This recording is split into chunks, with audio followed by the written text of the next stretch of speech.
The feedback that we've got from residents, the highest number are opposed to it. At least the majority of the board stated at our last committee of the whole that they opposed it. And based on that, the statement of we don't see a direct benefit to our residents, I think is a reasonable statement to make. We have many residents who are very concerned about their property values and that it may diminish their property values, especially the people that are closer to the proposed facility than others. So, in answer to that part, yes, we have made a determination that there probably are things that may be detrimental. Other than Lake County Solid Waste Agency plan has transfer stations in the plan. There is a need for them in Lake County. So at least personally, I don't object to them in the county because we have a need for them. The question is, where do you locate? And we have residents who are very concerned about the proximity to their homes.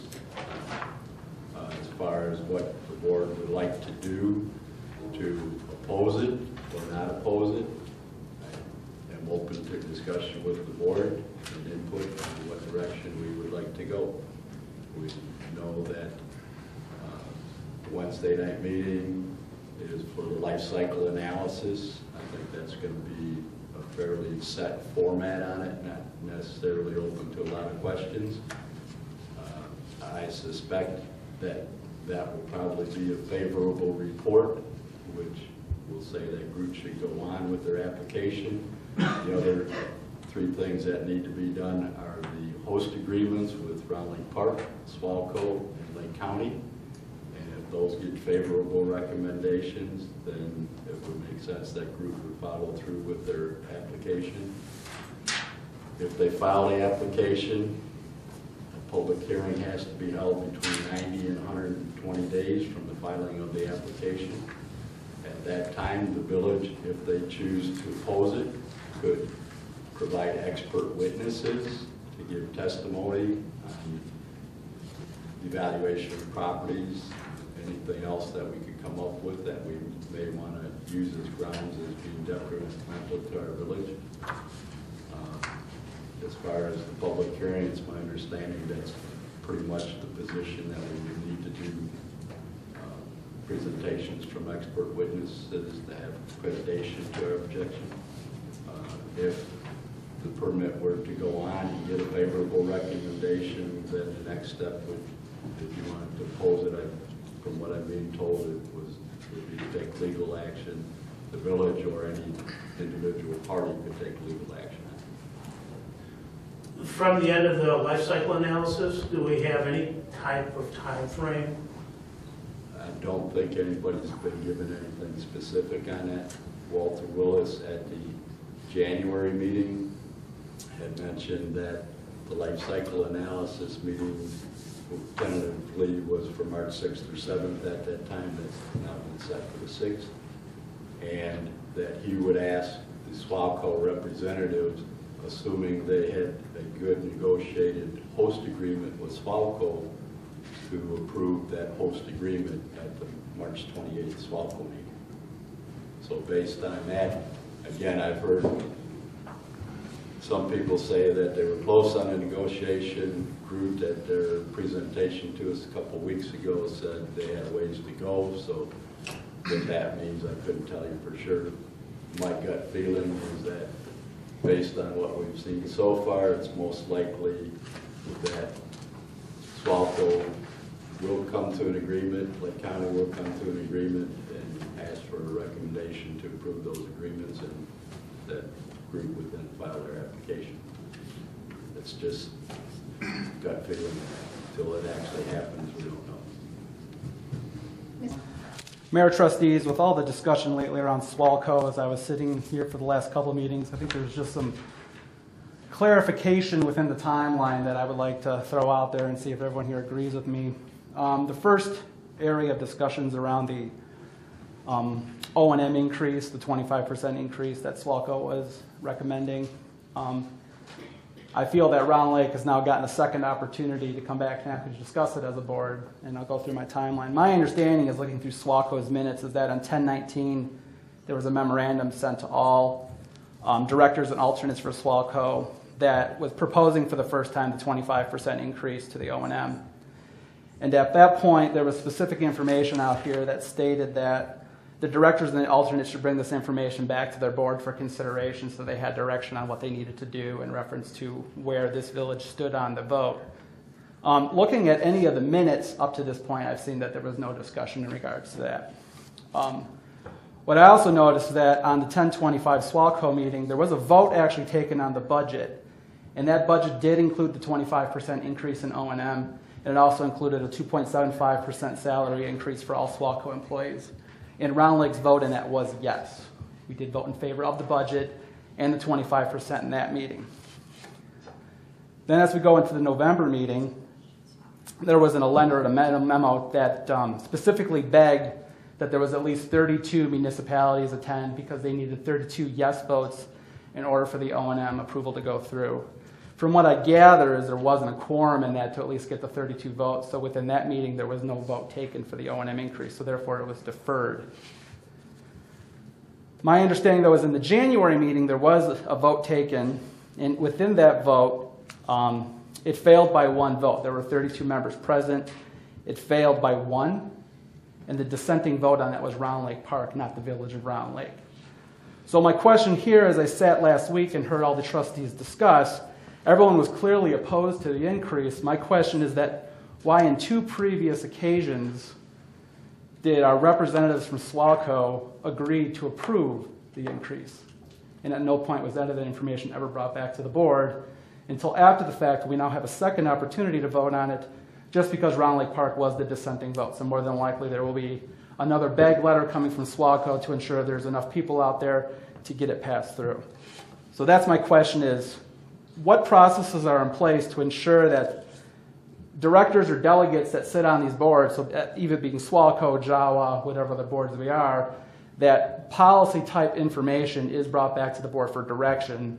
Or is it your understanding that those directors and alternates have carte blanche on making whatever decision on behalf of the board? And that's up for you guys to discuss. I'm just throwing out what I've seen to this point from a timetable. It didn't make sense when I heard there was such opposition and anger about the increase that there were actually 2 votes from this municipality in favor of the increase. Until when it got called out in a public meeting, then all of a sudden there was dissent. That's my only question on the O&M perspective. Regarding the host fee from SWALCO and the transfer station, my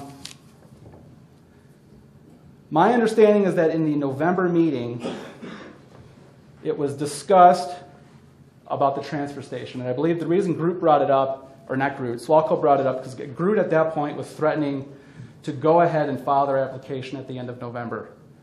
And I believe, SWALCO's recommendation at that point was to go against it because there was not a favorable host agreement at that point negotiated.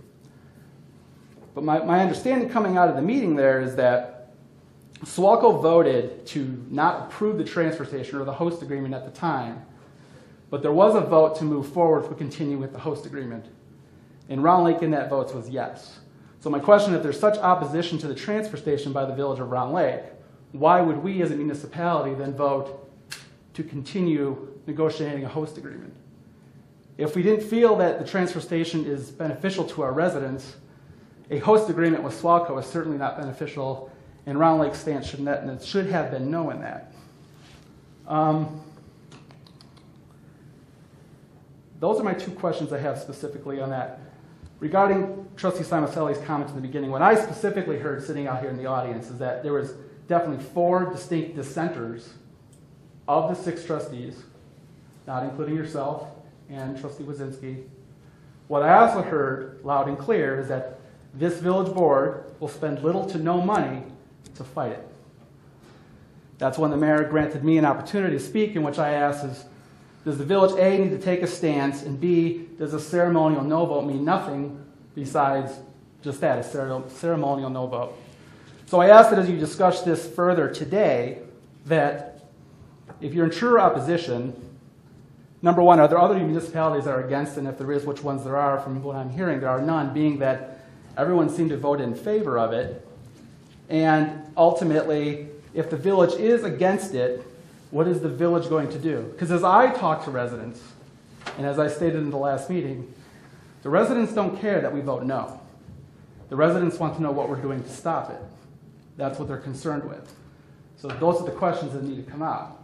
If the village is taking a stance of no, either we're A, going to convince enough members in SWALCO not to approve a host agreement, which I'm sure is going to be almost an impossibility because no other municipality besides the village of Round Lake probably honestly even cares about the transfer station, because Zion's not going to care because it's not in their backyard.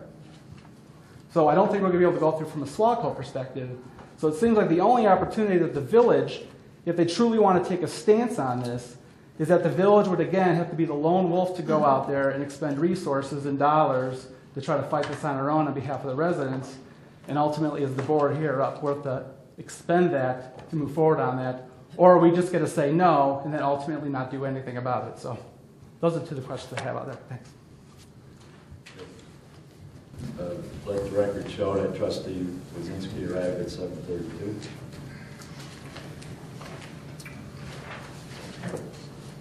And clearly from the earlier discussion, we do need to talk about the SWALCO and the Groot Transfer Station options a little bit more. It's clear that we had two trustees that were unsure of their position. We had several that state their position quite clearly. So we have updates later on in the agenda on that.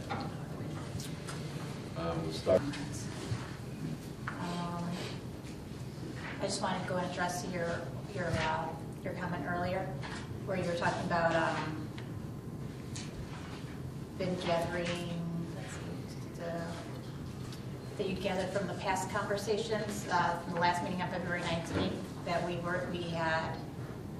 you, from what you had taken from that the village board would be willing to spend little to no money to opposing it. I did want to point out that I actually just recently listened to our meeting minutes.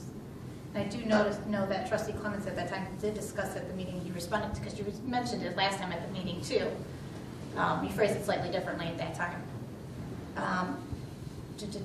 He said that we needed, when you asked about what we would be willing to do and versus taking a stand, opposing or not opposing as to what we're going to do if we do oppose it.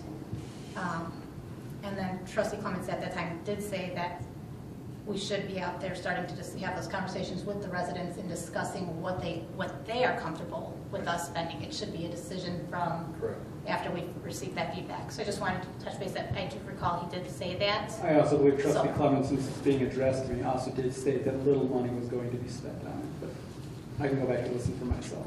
Yeah, to me, it's Senator, they just got to find out what everybody's comfortable with being allocated towards it. And how far and how heavy, if we do oppose it, how aggressively are we going to attack it versus, if we just sit back and say we oppose it, but we can't afford to do anything with it, or we're going to go and really get it. So, but that was conversations that we wanted to discuss with other residents throughout the village and find out where they felt comfortable, because once again, it is tax dollars in general. Yeah, it's their money. We would have to engage them in the conversation as to what and host that conversation. But I do appreciate definitely, sitting up and saying it's not whether you oppose it or you're for it or you're against it. It's what are we going to do about it, and what are we willing to allocate towards it. And I think the question there, since I'm again being addressed, is that we have been in similar situations where we're trying to fight an uphill battle, specifically against the county.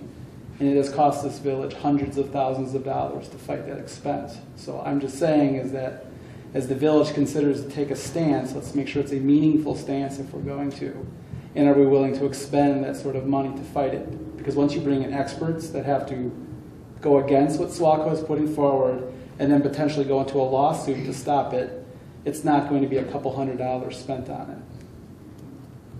So, and I think trustees that have been here long enough, referencing the sewer agreement, would know that it is a potentially extremely pricey endeavor to go down.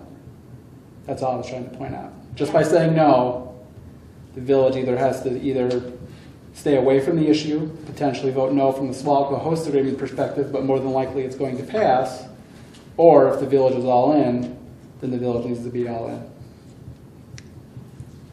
And I think the people that have attended the public education sessions with Groot, the former one on the construction and demolition site as well, the outspoken people have been asking what we're going to do to stop it, not whether we're going to try to stop it. So it comes down to, we have a group of concerned residents that want to know what action we're going to take.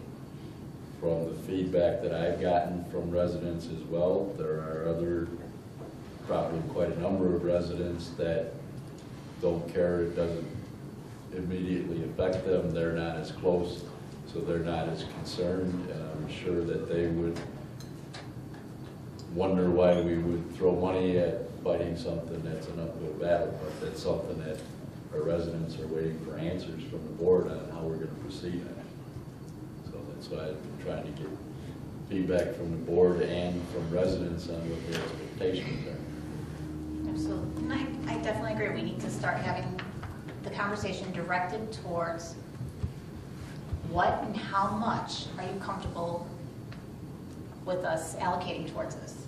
And that's whenever somebody says, okay, well, what are you going to do? That's where we need to actively start saying, how much do you want me to fight this? How much are you willing to have your taxes potentially go? Because this is going to take away from another part of our budget area or our reserves or whatever we have. It's going to come from somewhere. And this is where we need to make sure everybody understands when they are upset about it, let's find out how much and realize that if we do just commit to spend this, there's no guarantee that we're going to win it. So do you want to spend all this money and us not win it and everybody's getting the higher taxes as much as we've all been fighting?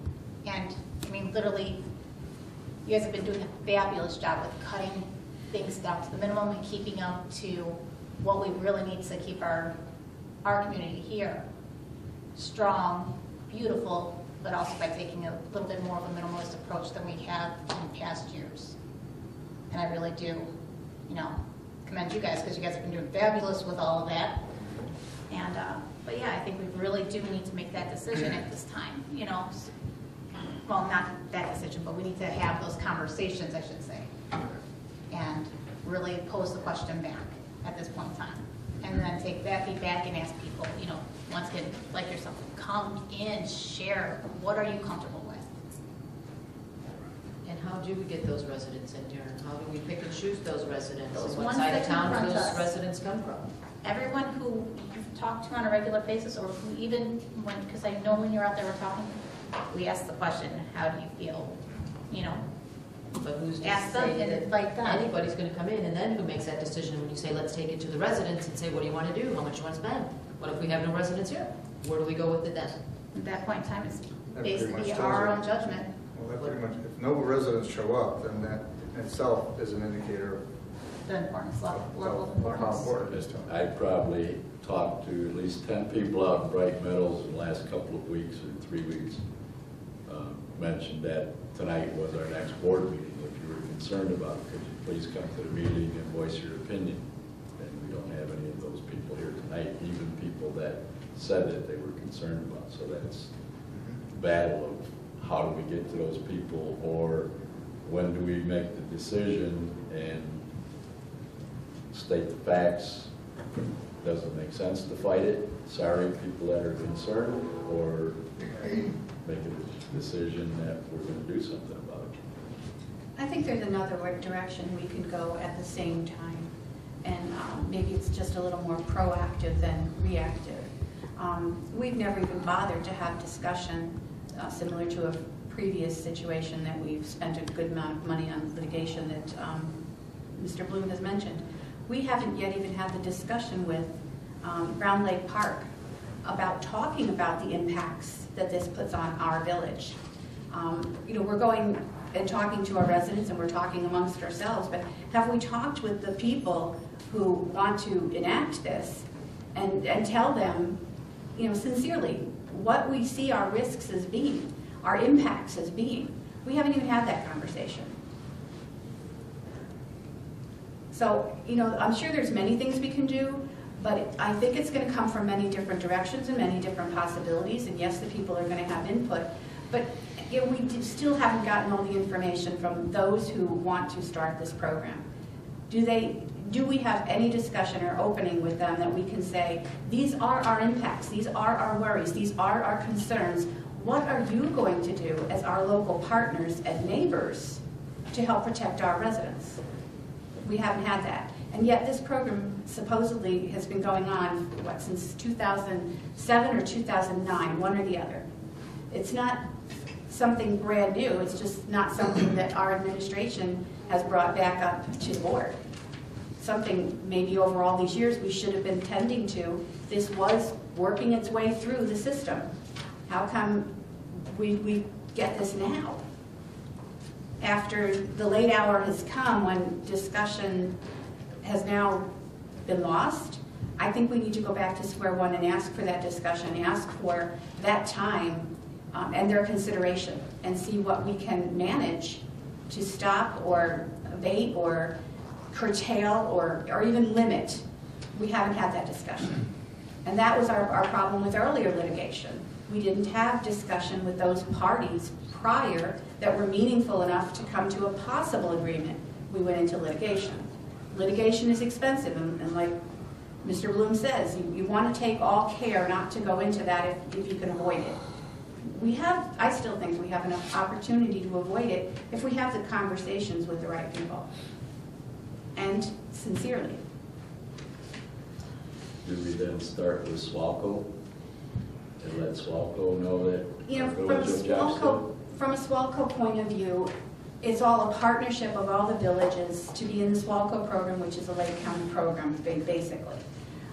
Once you're a part of it, you have certain expectations to be a part of it. You're supposed to be there to help SWALCO continue. So I'm not saying, I think it's a part. It's not your end-all be-all. It's not the only direction we should be going in. I think we should be sitting down with Round Lake Park. Let's have a discussion. You know, what is the benefit that they're really getting versus our detriment or our possible detriment? Have we had that conversation? No. It's my understanding that they already have an agreement with Groot, a host agreement. I don't know how binding that is. How binding is a host agreement once it's established? Well, the host agreement from SWALCO point of view is to meet SWALCO demands and needs, which essentially is to get their piece of the pie as well and put certain caveats in place for, you know, guidelines and such to follow within the SWALCO, I don't know, what's the word I'm looking for, the parameters or the basis for SWALCO. Again, I think that that's only one piece of this puzzle. And I don't want us to be so myopic that we're only thinking about one way to go. You know, just because we passed an opportunity doesn't mean we can't come back around and try to fix that problem from the other point of view. You know, sometimes I think you get a lot with a little bit of honey than you get with a teaspoon of vinegar. So I think we should at least have that discussion with them and see what we can work out. We do need to protect our residents that are facing that area and may have these very potential hazards to live with. But before we jump into let's make a decision, you know, and our final answer, I think we need to check back with them and have that dialogue. We've made that mistake in the past. We can't and shouldn't make it again. As far as the sewer litigation, there were a couple of years of discussions, and all of the Round Lake communities were in discussions with Lake County on that. Lake County refused to negotiate terms after they told the villages to submit an alternate proposal on the sewer agreement. So it's not like there weren't discussions that were had. And ultimately, the villages decided that litigation would be the best option for the three villages that went forward with. I think what I heard is that you want to support SWALCO's efforts, regardless of whether they agree with Round Lake's position or not. No, I'm not. Clarify where we're at with that. I'm not saying that exclusively. I'm saying that to be a member of SWALCO, we are expected to support SWALCO and what they stand for, etc. I guess what it comes down to is, are we going to be a supporting member in SWALCO, or are we not going to do that? And this was part of the issue that came back on Round Lake Park. You know, you don't have a host agreement. How can you be a supporting member? And that was actually a challenge on them. And how could they be a part of the whole problem if they support SWALCO? So we kind of, in some ways, I think we all sit in that same boat. You can't have one and have the other, and yet we're sitting here, one and the other. We have to decide what we want to do. Support SWALCO, not support SWALCO. Do we want our support of SWALCO and SWALCO to be the answer to this Groot situation? Again, I think you're taking a myopic view, and you're discounting a possible other avenue. But yes, the board has to make some decisions. I assume that's where this is going. We were going to need to make some decisions on whether we want to continue to be in SWALCO.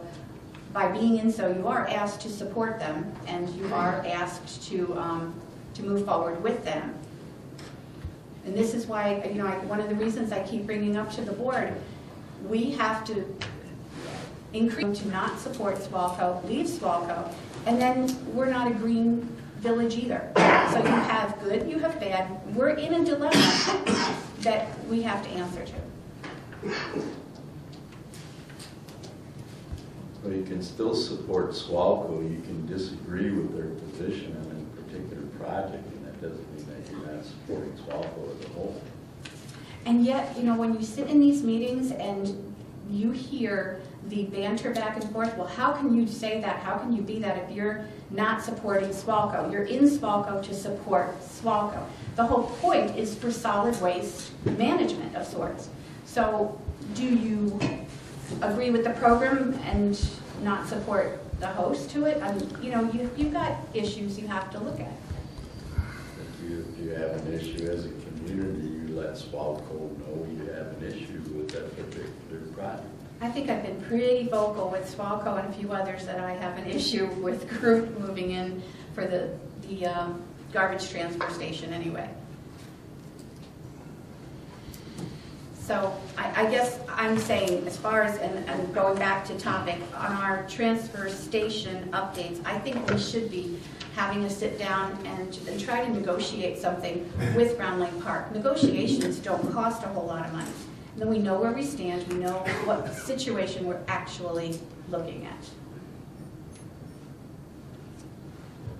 All right, so the other agreed, that's a reasonable approach. I think the other thing we have to factor in and figure out is how we want you as our representative to vote at the next meeting, right? Because they still haven't had a successful vote on this particular topic, correct? The conversations at all of these meetings